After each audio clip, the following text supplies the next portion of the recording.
ٹھیک ہے کافروں, لیکن اب چوتھی بات کی جا رہی ہے کافروں کی طرف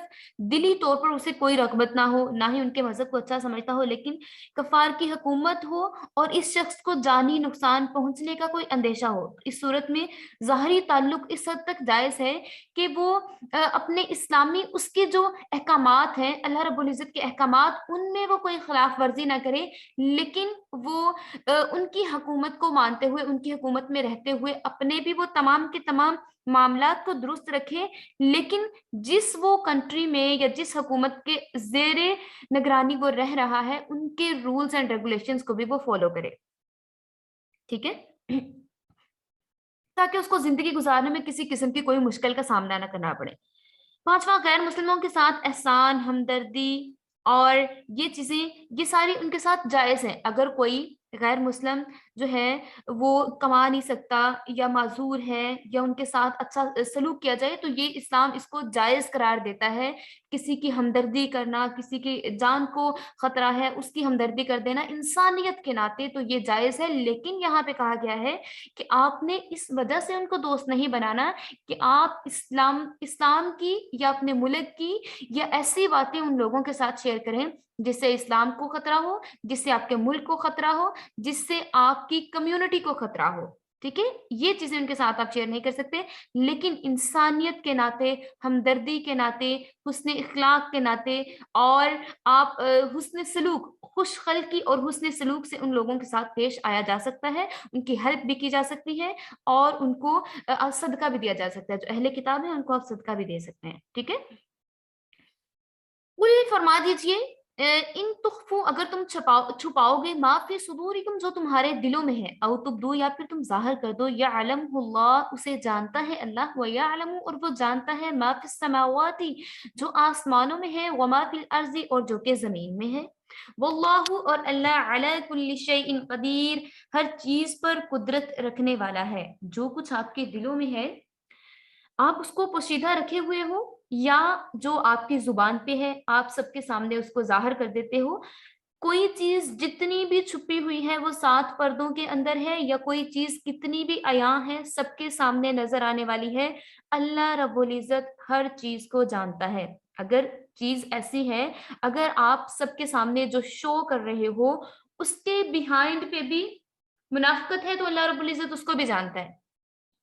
کچھ آپ چھپا لیتے ہو, کچھ آپ ظاہر کرتے ہو, جو کچھ آپ ظاہر کرو گے اللہ اس کو بھی جانتا ہے, جو کچھ آپ چھپاؤ گے اللہ اس کو بھی جانتا ہے. اللہ آپ کے سینوں میں چھپی ہوئی تمام کی تمام باتوں کو جانتا ہے, اور اللہ تعالیٰ وہ بھی تمام باتوں کو جانتا ہے جو کہ زمین میں, جو آسمان میں, جو زمین کے اندر چھپی ہوئی ہیں اور جو آسمان میں ہے, سب کے سب معاملات اللہ رب العزت کے انڈر ہیں. کوئی چیز بھی اللہ رب العزت کی قبضہ قدرت سے مخفی اور چھپی ہوئی نہیں ہے. اللہ تعالیٰ ہر چیز پر قدرت رکھنے والی ذات ہے. یوم, جس دن, تجدو, پائے گا, کلو نفس, ہر شخص, ما عملت, جو اس نے کیا, من خیرن, کوئی نیکی. اور اس دن کو یاد کیجئے جس دن ہر شخص اس نے جو کچھ کمایا ہوگا, اگر اس نے کوئی نیکی کی ہوگی وہ اس کو پالے گا, محضرا, وہ اس کو پالے گا, وما عملت, اور جو اس نے کیا ہوگا, من سوء, کوئی برائی, اگر کسی نے کوئی برائی کی ہوئی ہوگی, اگر کسی نے کوئی نیکی کی ہوئی ہوگی تو وہ کبھی بھی چھپی ہوئی نہیں رہے گی, اس کو اس کا پورے کا پورا حساب دیا جائے گا. جیسے کہ پچھلی آیت میں بیان ہوا ہے, اللہ رب العزت سے کوئی چیز بھی پوشیدہ نہیں ہے, چاہے وہ زمین کے اندر چھپی ہوئی کیوں نہ ہو. اور اسی طرح سے اس دن جس شخص نے جو اعمال کیے ہوں گے, چھوٹی سی نیکی کی ہوگی, رستے سے پتھر اٹھا دیا ہوگا, کسی کو ایک گلاس پانی پلا دیا ہوگا, کسی کی طرف, اپنی والدہ کی طرف مسکرا کے دیکھ لیا ہوگا, اس کو اتنی چھوٹی چھوٹی نیکیوں پہ اللہ رب العزت اس کی نیکی کو کاؤنٹ کرے گا. اور جب ہمیں بڑی نیکیوں کی ضرورت ہوگی تو یہ چھوٹی چھوٹی نیکیوں کا ثواب جب زیادہ کر کے دکھایا جائے گا تو اس کو بھی کاؤنٹ کیا جائے گا, اور ہر شخص کو اس کے کیے کے مطابق اس کا اجر ملے گا. اگر اس نے کوئی نیکی کی ہوگی تو اس کو نیکی کا پھل ملے گا, اور اگر کسی نے کوئی گناہ کیا ہوگا, وما عملت من سوء, اور اگر کوئی برائی کرے گا, سوءن, کوئی برائی, ٹھیک ہے, تو اس کو اس کی برائی کا بھی حساب دینا ہوگا کہ جو اس نے برائی کی ہے.